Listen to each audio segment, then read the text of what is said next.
Verilmiş tənliklər sisteminin həlli olan XY cütləri üçün modulda XY-in böyük qiymətini tapın.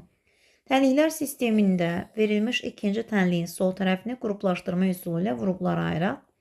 Birinci ilə ikincini, üçüncü ilə dördüncünü qruplaşdıracaq. İlk ikisindən x ortaq vuruq çıxardırıq. Digər ikisindən isə -3 ortaq vuruq çıxardırıq. X plus 2y ortaq vuruq çıxsa, qalacaq x çıxaq 3 bərabərdir 0-a.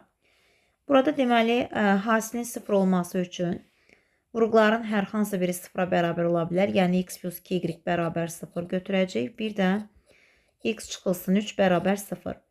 Birincidən alırıq ki, x bərabər -2y. İkincidən alırıq ki, x bərabərdir 3-ə. Əgər x bərabər 2y olduğunu nəzərə alıb, digər tənliyimizdə x-in əvəzinə -2y yazsaq, yəni olur -2y üstəgəl y bərabər 7. Buradan -y bərabərdir 7-yə və y bərabərdir -7-yə. Deməli, y-ə -7-ni qiymətini verəndə -2 vuraq -7, x-in də qiyməti olacaqdır 14. Deməli, x1 14-dir, y1 də -7-yə bərabərdir.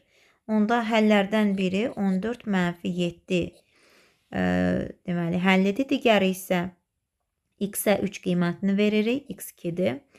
Və yenə birinci tənlikdə nəzərə alsaq, 3 üstəgəl y bərabər 7, buradan da y2 bərabər 7 çıxaq 3, yəni 4. Digər həllimiz olacaqdır 3, 4. Bizə deyir x for y hasilinin modulunun ən böyük qiymətini hesablayın. Hər birini ayrıca hesablayaq. 14-ü vuruq -7-yə. Modulda bizə verir -98 və oradan müsbət 98 çıxır. Digərində isə modulda 3 vuraq 4 yazırıq. Burada da 12 alınır. Ən böyük qiymət dediyi üçün cavabımız olacaq 98, yəni A variantı.